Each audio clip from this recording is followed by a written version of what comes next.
53 বছরের বেশি সময় পর আবারও চাঁদে নভোচারী পাঠিয়েছে যুক্তরাষ্ট্র।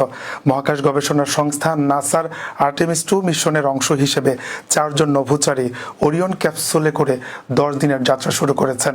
বুধবার যুক্তরাষ্ট্রের কেনেডি স্পেস সেন্টার থেকে মিশনটি উৎক্ষেপণ করা হয়।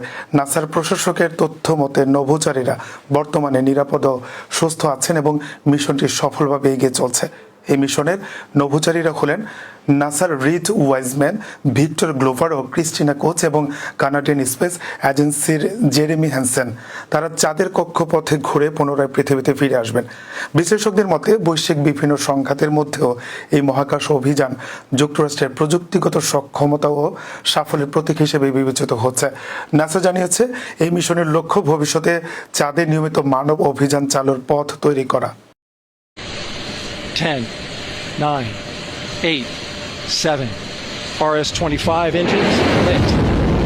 4, 3, 2, 1, booster ignition, and liftoff.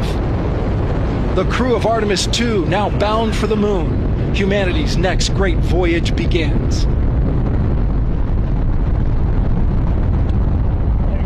Good roll pitch. Roger, roll pitch. Houston now controlling the flight of Integrity on the Artemis 2 mission around the moon.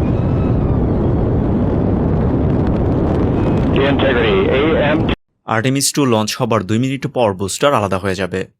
3 minute পর অরিয়ন ক্যাপসুলের নিচে থাকা সার্ভিস মডিউলের প্রোটেক্টিভ শিল্ড আলাদা হয়ে যাবে এবং এর 6 সেকেন্ড পর অ্যাবর্ট সিস্টেম অরিয়ন থেকে আলাদা হবে। এই অ্যাবর্ট সিস্টেম মূলত রাখা হয় রকেট লঞ্চ করার সময় যদি কোনো দুর্ঘটনা ঘটে তবে অ্যাস্ট্রোনটদের যেন নিরাপদ স্থানে সরিয়ে নেওয়া যায় সেজন্য। লঞ্চ করার 8 মিনিট পর এসএলএস এর মূল ইঞ্জিন আলাদা হয়ে যাবে। এরপর সার্ভিস মডিউলের সোলার অ্যারে আনফোল্ড হবে, যা অরিয়ন ক্যাপসুলের জন্য প্রয়োজনীয় এনার্জি সরবরাহ করবে। তখনও অরিয়ন লো আর্থ অরবিটে অবস্থান করবে। 90 মিনিট পৃথিবীর অরবিটে থাকার পর অরিয়নের পেছনে থাকা আইসিপিএস এর ইঞ্জিন সক্রিয় হবে, যা অরিয়নকে হায়ার আর্থ অরবিটে নিয়ে যাবে। সেখানে অরিয়ন 24 ঘন্টা অবস্থান করবে এবং যাবতীয় টেকনিক্যাল বিষয়গুলো রিচেক করবে। এরপর আইসিপিএস অরিয়ন থেকে আলাদা হয়ে যাবে।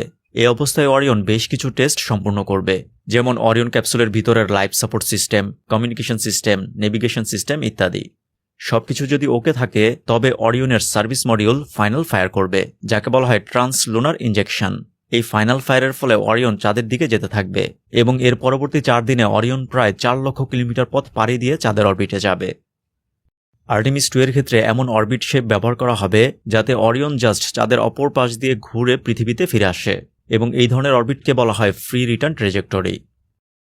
অরিয়ন যখন চাঁদের অপর পাশে অবস্থান করবে তখন পৃথিবীর সাথে সকল যোগাযোগ বিচ্ছিন্ন থাকবে। অ্যাপোলো 13 যখন চাঁদের অপর সাইড অতিক্রম করছিল বা ফার্স্ট সাইড অতিক্রম করছিল তখন তা চাঁদের পৃষ্ঠ থেকে 254 কিলোমিটার দূরে ছিল, ফলে অ্যাস্ট্রোনটরা সম্পূর্ণ চাঁদ একসাথে দেখতে পাননি। কিন্তু আর্টেমিস 2 চাঁদের পৃষ্ঠের 6400 কিলোমিটার থেকে 7400 কিলোমিটার উপরে থাকবে, ফলে নভোচারীরা নিজের চোখে চাঁদের অপর পাশ একসাথে দেখতে পাবেন, যা আগে কখনো সম্ভব হয়নি।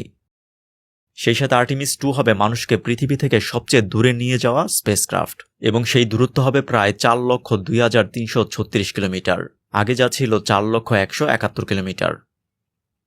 আর্টেমিস 2 মিশনের মাধ্যমে কিন্তু চাঁদে নামা হবে না।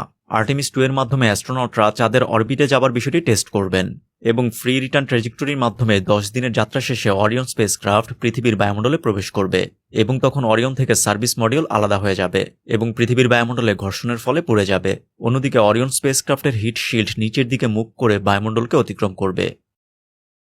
অরিয়ন ক্যাপসুল ভূপৃষ্ঠের কাছাকাছি আসার পর কয়েক ধাপে 11টি প্যারাশুট ওপেন হবে, যা অরিয়ন ক্যাপসুলের গতি কমাতে সাহায্য করবে এবং ফাইনালি 4 জন অ্যাস্ট্রোনট সহ অরিয়ন ক্যাপসুল প্রশান্ত মহাসাগরে অবতরণ করবে।